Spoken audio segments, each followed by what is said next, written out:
What's up, Burning Army? This is BryceAllen13 here once again, bringing to the reaction video. And this one is Behind the Scenes Music Master. And this is Stampy's behind the scenes video of how he made the Music Master minigame. But here we go. We're gonna go ahead and react to Behind the Scenes Music Master in 3, 2, 1, start. Hello, this is Troll Stampy, speaking there. welcome to a behind the scenes video. And I just saw a snow golem wandering around in the background. Anyway, in this Hello, Snow Golem. So, welcome to the video. I am beginning the process in planning a brand new minigame. This is kind of what the idea is, which I've literally just come up with today. This hasn't been an idea that's been in the back of my head for a while, like these sometimes are. This is a brand new idea.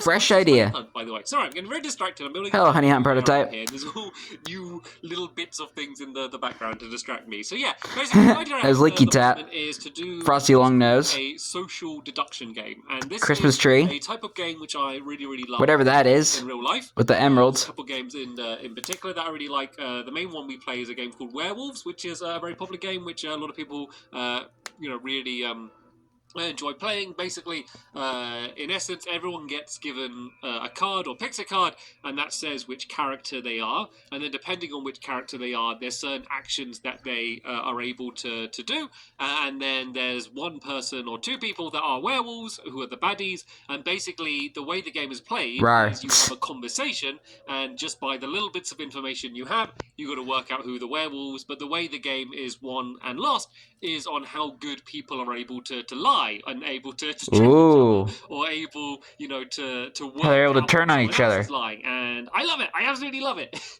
I love having. Let's make it into a game. Reason to be able to lie and trick people and manipulate people and convince people. Maybe that says something bad about me, but hey, I think it's really fun. So I like the challenge of doing that inside of Minecraft. It totally 100% could work in Minecraft. The problem is I'm doing this for my lovely world, and the point of a social deduction game is a conversation. And I'm starting to work out what the problem is here. If I'm playing this against my helpers, they don't talk. I'm the only one who talks. So it's obviously going to be a bit of a challenge. It's not going to be a straight up standard social deduction game. Really, the main thing I want to borrow is the fact that everyone is given a role, and then they have certain maybe secret tasks they need to complete, and then I want some kind of point where everyone's voting on who is which role, or maybe we're all trying to work out who one particular one is, and then we try and work it all out. But of course, we're going to be essentially doing that in silence, apart from me yabbering on as I so often do. So yeah, that's basically what I have at the moment. I did build this thing. I was kind of working out what would be the neatest and tidiest way for everyone to find out what their roles are. I imagine there's a little booth, and you go into it and you press a button and a different colour will be your role. And I was just kind of working out a neat way to do that. So basically what it does is it goes onto the hopper, but then it stays there for a little bit and then drops away. There's just some very simple redstone. Basically, there's a redstone torch, which is the thing that stops it going away immediately, and then after a slight delay from the repeaters, which seemed like a pretty nice tidy way to be able to do it. It drops down. Of course, if it's going to be only 4 different roles, then you will have to go and move them from the hopper back into the dropper. But as far as the efforts to go through to reset a game, that isn't really the end of the world. Of course, there could probably be some automatic way to reset it, but is it worth it? Probably not. Probably. And besides, that's simple enough. Yeah, that's what I have so far. That's what I'm working for. So this it doesn't take that long. This is going to be a thinker. I'm going to have to, this is going to be a case where the Fairy Lights prototype. For what we build in game isn't going to really matter. Isn't going to be much. It's really just going to be about the game design of working out this mini game. Kind of a bit like the fishy mini game. If you saw that, where basically you're trying to show fish to the other player. I really enjoyed that game. Fishy. I'm trying to go for something along those lines. I found that the more I've been making these, the most confusing game ever that I will never understand. They started off all being about PvP or, building and crafting, very Minecrafty stuff. And now I'm basically just looking for inspiration in, real world games that we play, or board games, or just, general things. Basically we're just playing as you could play in real life, but we just happen to be doing it in Minecraft just because I've done a lot of the best of both worlds. Minecrafty things already. So yeah, I got a lot of thinking to do to work out this game. I will keep you updated as always throughout every step of the process, and hopefully we're going to end up with something that's going to be playable and possibly even fun. But I guess we'll have to wait and see. Okay, I've done Jump a bit cut. of around, and I thought I'd give you an update on where my thoughts are at the moment. So I had the idea of the person who's like their secret task is to turn on a light. I ended up scrapping that idea and then changed it to something else. I also played around for quite a while just in boats. I had the idea of maybe like, well, so one of the problems with the game is that say if the my objective is to say it was to turn on this light. If I like say it was a lever, if I turn it on, it stays on. You can't turn it off. The thing is if that's my only objective, and if other people's objective is only to work out who's turning on the light, then all I'm going to do is just kind of be standing around and then switching on lights. Like even if there's more lights, so they can't just watch this light. Like there's only one thing that I'm doing, and so I had the idea of maybe everyone in the game has to do a task. Maybe it's to move from one side to the other, or to pick a certain item up, or whatever it is. Everyone has a task that they need to do, and while doing that task, they also need to be doing like a bonus secret task. Then that way, everyone. Maybe a side mission. Everyone has to be moving around and doing something in that time, while also keeping an eye on the other opponents, or if they are the baddie or whatever you want to call them, they're trying to do a secret task. The big bad wolf. I think that makes the game better, rather than everyone just kind of standing around watching each other, and it's not really much of a game. I ended up switching the light idea to a jukebox. I'll talk more about that later. I also played around with just other mini games, the idea of doing kind of like doggy hockey, but in boats. And I was going to call it like doggy footy, but then doggy footy don't really move dogs around very well, and they end up jumping in the boat. I had the idea that there could be other animals in the back of the boat, just so the dog wouldn't jump in. Hey, it's Barnaby. Hello, Barnaby. Mark who's on which team, but like knocking a dog or a boat or anything in another boat, it just hardly moves. I don't know. It's just really weird, kind of slightly rubbish physics where when you bang it, it kind of just it kind of slides a little bit, but not really. You can't really knock it around very well. So hopefully, maybe in the aquatic update or something that will get better, and I can revisit that. But yeah, I thought I'd just mention why there's suddenly an ice skating rink there. But yeah. This is what my idea is. Yeah, I thought that was for that one game, a knockout. Because say if I need to, I thought it was for that at first. Each of these jukeboxes, basically it would be a case where they wouldn't know which ones have been played. So say if I play this one here, okay, the song is playing, it comes up on the screen, everyone can hear it, but you don't know which one's playing. Like standing here, you have no idea. You need to leave this one that was playing. You got to really listen. Excuse me. I like the idea of the person's secret task to have to play all 4 of these jukeboxes. It can be just the same song.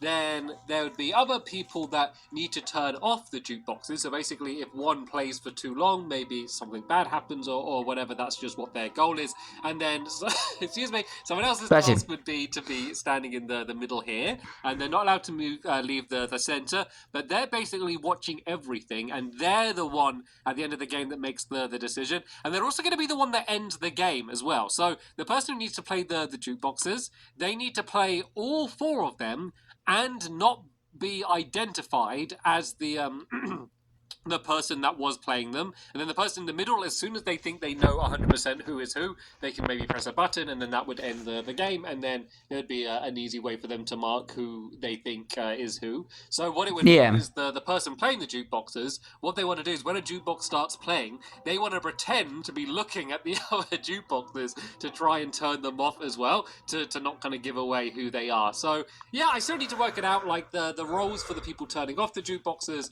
aren't particularly exciting. I think there needs to be something else, and also, as I said, maybe a secondary task that everyone is doing, possibly. I need to work all that out, but I like this as a general concept, so I thought I'd share it with you. I like it. Yeah, I'm going to carry on coughing and trying to work this out. And not dying. and let you know.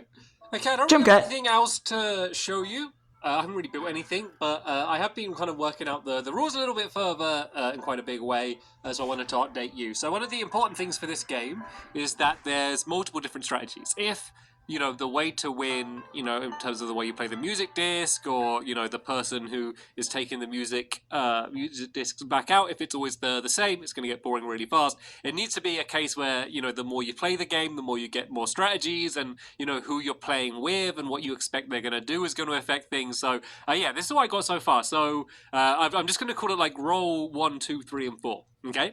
So 1, 2, 3, 4.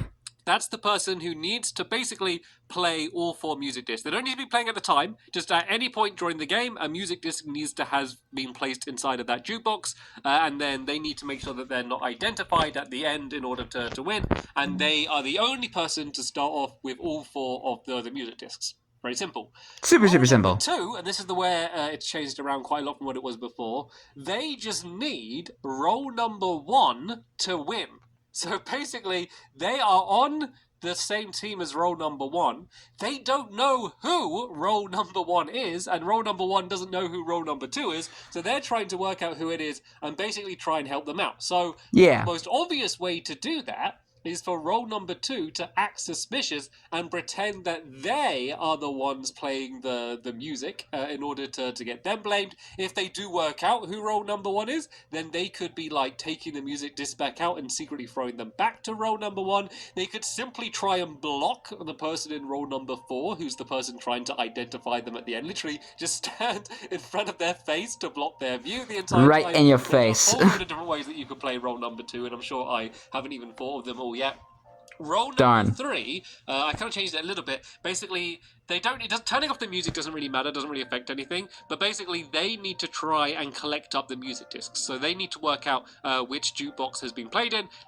Basically they can go around and kind of click on them all, or just, see where people are. I mean, it might come to a case where roll number 3 knows who roll number 1 is, but they can't tell the person trying to identify. So, they could try and point at them, but of course, that could be roll number 2 trying to trick them. So hopefully you're kind of seeing all of the different permutations of kind of the way this game could go. So basically, they take the music discs out, and then instead of presenting them, they throw them to the person in the middle.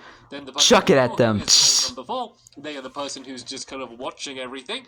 Once the person in the middle has all 4 of the music discs, which would have been delivered to them probably by the person at roll number 3, they then end the game, or kind of just that's the end of the game there. And there'll be some way, everyone will line up and they will make their guess, probably by putting like a block in front of them or on an item frame or something, to say, I think you're you, and you. And then basically they can confirm whether, yes, they are or whether they're not. And we'll be able to work out which team wins. Because it basically is teams now. It's basically, roll 1 and roll 2 are as a team, and roll 3 and then roll 4 are as a team. But the only person who knows kind of who their teammate is roll number 3, because they know that roll number 4, the person in the middle, is definitely on their team, because they're the only one allowed to kind of stand in the middle and not do anything else. Everyone else doesn't really know who their teammates and their opponents are, and as you can imagine, it will be very, very confusing. And I think I've managed to... It's already confusing. So that it's actually probably a little bit improved by not talking. Like, there is a version of this game where you could play it talking, where, you go like, you just put that music disc in. You go, no, I didn't. I was just checking to see if there was one in there, blah, blah, blah, blah. There is... But of course, your helpers can't speak for some weird reason. If you play, this game amongst your friends... How can Stampy speak, but they can't? Really well, not talking as well, which is kind of the only way I can do it in my lovely world. As I said, because I am the only person who speaks in that series. So yeah, it's weird. Pretty happy with this in terms of the game mechanics. I'm sure things will change. I need to, of course, fine-tune the way you're going to get your rolls. I mean, I know it's because of like different... Stampy has friends that play them at different times. The main arena, because like it will affect like line of sight. It's going to be like they're kind of interchangeable. Who plays the characters are interchangeable. But it's kind of weird logic that Stampy would be the only one speaking and they can't. Like this, I think.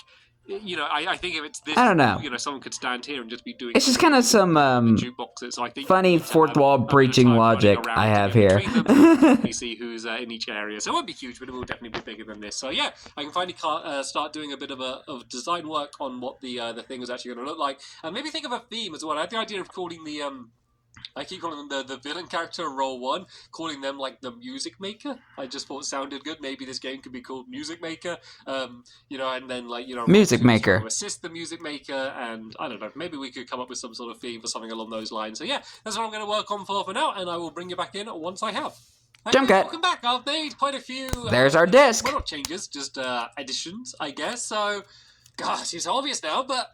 I can do looking more familiar. The design, basically, getting somewhere. Of a giant record. Like, it makes perfect sense. The whole theme is about playing music. I was looking for a kind of rounded style arena anyway. and I was kind of looking at different styles and just the way this was in the middle. Like this even almost looks like a little bit of a record anyway.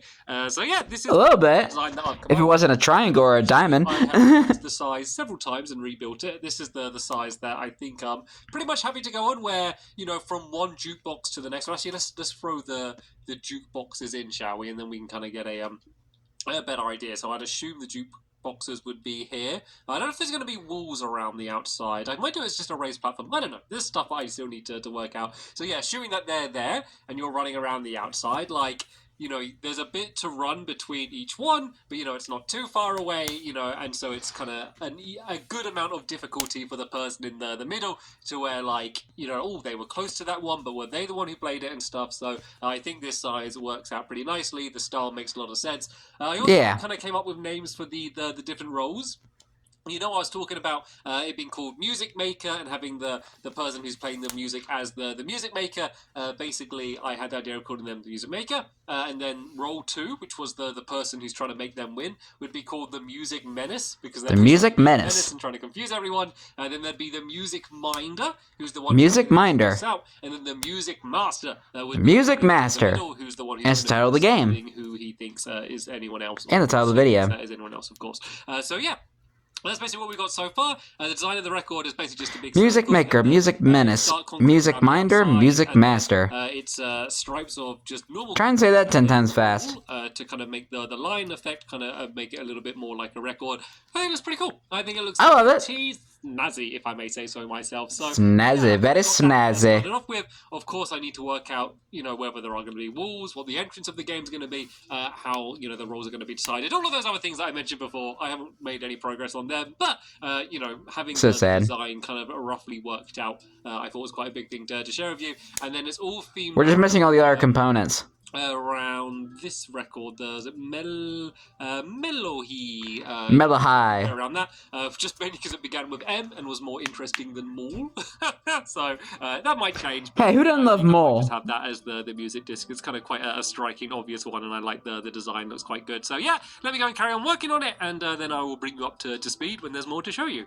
Okay, I think we might be done here, which is kind of all right. A little bit weird to think of, because I feel like I only just started designing it, but as I kind of expected with this game, like the actual, you know, the building of the game was always going to be the easy part. The difficult part was going to be kind of coming up with the rules to a good game, and I don't know if I have or not. I guess we'll find out when I play it. There's always the only thing we're missing is the redstone. When I finish designing something to when we actually properly play it in my lovely world. And this is going to be a game that, you know, it's going to be so easy to adapt. Like if we play the game and it just the balancing is off, you know, maybe, you know, the master always wins or the menace always wins, you know, like whatever it is. Like, or the minder. It's easy to play around with the rules. Or the maker. Changing the physical layout of the game. So yeah, it's a pretty future-proof game, and there's very few things that they could update to the game that would make it so this game doesn't work. I mean, unless they make it so when you put a music disc in, like the jukebox stops bouncing around or something. I don't know. Like it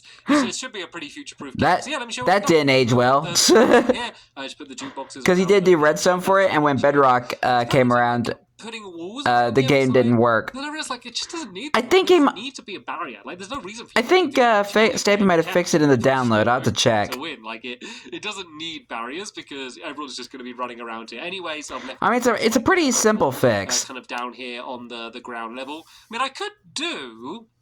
And you said the idea, I could do it all like one block up. I don't know, because records are pretty flat. I think it's okay just being flat on the ground like this. I am happy with it like that. And then I think he did add carpet to it. It's kind of what I showed you. You see down there in the kind of give that record scratch sort of. I just did that for texture. Me working it out. But yeah, I had the idea of like basically everyone just stands on a block, and then the master puts the different colours above on the item frames, which is basically them saying, I think you're this person, I think you're this role. Basically, each colour will be assigned to a different role, and then everyone is just going to hold, like, say, if you were, I don't know, whatever is represented by blue, everyone would just hold what they actually are, and then you would see whether they match up. Is a very easy way to do it, and it's also just quite a fun way with everyone in a line like that. Then I just built a big music note on the top of it, just to kind of fit in with the rest of the styling, and it love it. A bit like a piano as well. So I think that's all good. And then this little box here, this is basically the room that you go into to get assigned a role. So you'd go inside of here, you would press the button, and I'd be like, aha, I'm purple, which would My mean favorite I'm color. the master. If I'm the master, then that would basically mean I would also grab the 3 other different colors of wall, just because I would need them at the end when I go and place them down here. So that's the reason for that. Or maybe you'd need to do it at the end, because I do have this chest here as well, which had the music discs in. Unless I have 2 different chests, because otherwise, if the person grabbing the music disc sees that they've gone, they might be able to work out who is who. Yeah, okay, I might have to change that around a little bit, but yeah, that's Okay. a small problem to work out. Shouldn't be too difficult. Yeah, basically press the button to see what you're going to be assigned as, and so then if I became the orange one, I would basically hide that in my inventory so people wouldn't see it, and then that would mean that I would be I think that's the menace or something I assigned to the orange one. So it's very simple. It just basically means it's just so I think red is maker and blue is minder. Didn't stick with this mechanism, even though it's kind of quite cool the way it would drop down and then eventually disappear, just because I don't want them to end up in the hopper. I want people to be able to take their block, so they'll be able to hold it at the end. So it's just better just to have it being shot down onto the floor, makes it easier. So yeah, that's pretty much the way the game's going to be. There might be 1 or 2 small changes in between now and when we end up building it in my lovely world. I don't even know where we are going to be building it in my lovely world, so I'm going to have to go and have a look around and find a good space. Is going to be the next thing that I'm going to do. But yeah, that's pretty much the process of designing this game. No major problems. It was basically me just sitting here in my office and just thinking a whole bunch, trying to work out the rules. Of course, it's going to end up being fun. If you want to watch me building it in my lovely world or eventually playing it, there will be links down in the description to all of those videos if you want to go and check them out. But yeah, for now, that's going to be the end of this behind the scenes video. So thanks for watching. You're welcome. We'll see you all later. Bye. Goodbye, Stampy. Don't go anywhere. Oh! Not quite done yet. Oh, we ain't done. I had finished designing it. Then I realised that I forgot to do the redstone. The whole idea is that the music maker, is supposed to be trying to play each of the... I kind of had a feeling that the video would be a little bit longer. There was no way to keep track of it, apart from him keeping track of himself, which doesn't really work. So, yeah, I totally forgot about that. And, that's funny. It very elegant. It's okay. So yeah, about to say, didn't he put redstone in the build? There's a comparator and then a piston that is facing down.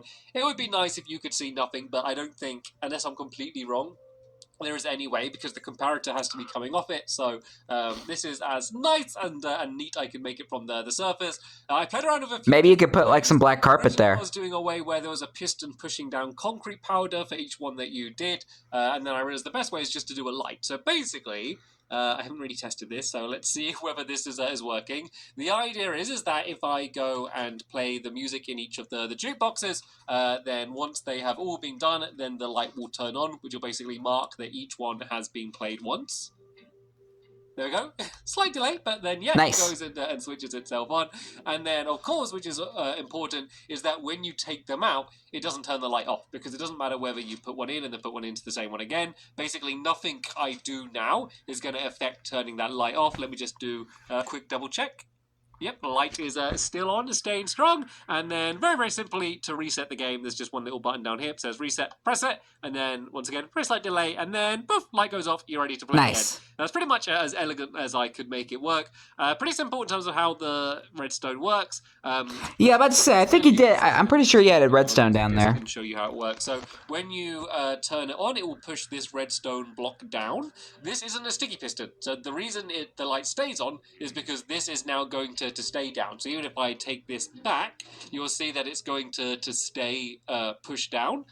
Because, as I said, it's not a sticky piston. And then down here we have another block, which is an actual sticky piston, which is going to get pushed up. I don't know why it got extended then, but... Oops. Okay, I don't know why that got extended, but yeah, basically, this would be there with a block. Is there a redstone, like, lit up nearby? And the way it would work is when it gets pushed down, it will send a signal to here.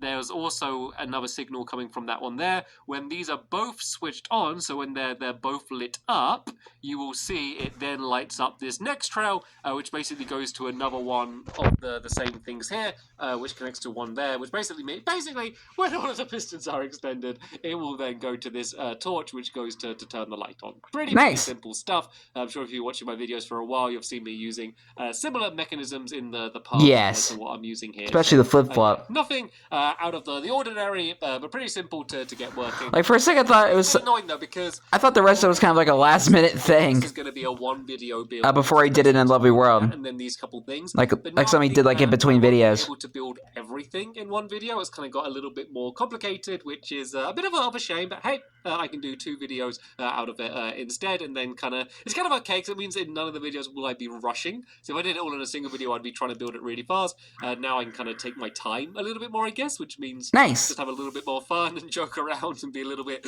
less stressed, which is always a good thing. So yeah, I kind of kept with the same theme with everything else, with the black and white for this little tower here, all relatively simple. And another super simple is the comparators are here behind the jukeboxes, which means that even if they're switched on for the person in the middle, he can't see which jukeboxes has been activated unless, I guess, he or she goes and like, no, it's really not possible to see unless, nope, it's not possible to see unless they cheat and go out from the other side here. So that is all jolly good as well. So nice. Unless there's something else that I've forgotten that I didn't realize about. Don't think so. It's gonna now be the hey, Bessie. Of this episode here, and we will go ahead. And bye, Bessie. I did get the area ready, a really nice area. It just fits in very neatly, and even extending out further this way, it's still going to fit in all very nicely. So I'm just going to take a bunch of screenshots, and then go and wrangle the troops, and then we can go. All right. Lovely well. But let's get building. Thank you very much for watching, and I will see you all later. Bye. Goodbye, Stampy. Yep, now we're ready for building, even though I've already reacted to the videos where he's actually built Music Master and played the game, so I get the idea at this point. Yeah, I was about to say, like, right before Stampy ended the video and went back again to show the redstone, I was about to say, like, cause I was thinking, like, this video is so the video is ending already? He hadn't shown us the redstone yet, and then I'm also thinking maybe it was something he did like after the behind the scenes video, and before he built in Love Your World. Maybe it was like a last minute thing, maybe. Because I was just mainly focusing on the video. I didn't focus on how much time there was in the video. At least this one. And I forgot what I was gonna say now. Great. I think that's kind of what I was getting at. Like, I'm pretty sure there was redstone in this game. I was like, is he gonna show us? And plus, there were a few Stampy videos I've seen where, like, the ending, like it was just complete. Like, well. I think there was like a video where like one or more of Stampy's videos that had Stampy's video kind of like end, and then it would just kind of be in a black background for the next like 5 or so minutes or something. I thought it was gonna be something like that. But anyway, I hope you guys enjoyed this episode, as I had fun reacting to this episode. And the next episode is going to be another behind-the-scenes video, but I'm not sure what it's going to be yet, so stay tuned for that. But until then, like, comment, subscribe, and throw on notifications so you don't miss a video. Thank you much for watching, and I'll see you guys next video. And as always, stay awesome, and it's Silver Pony.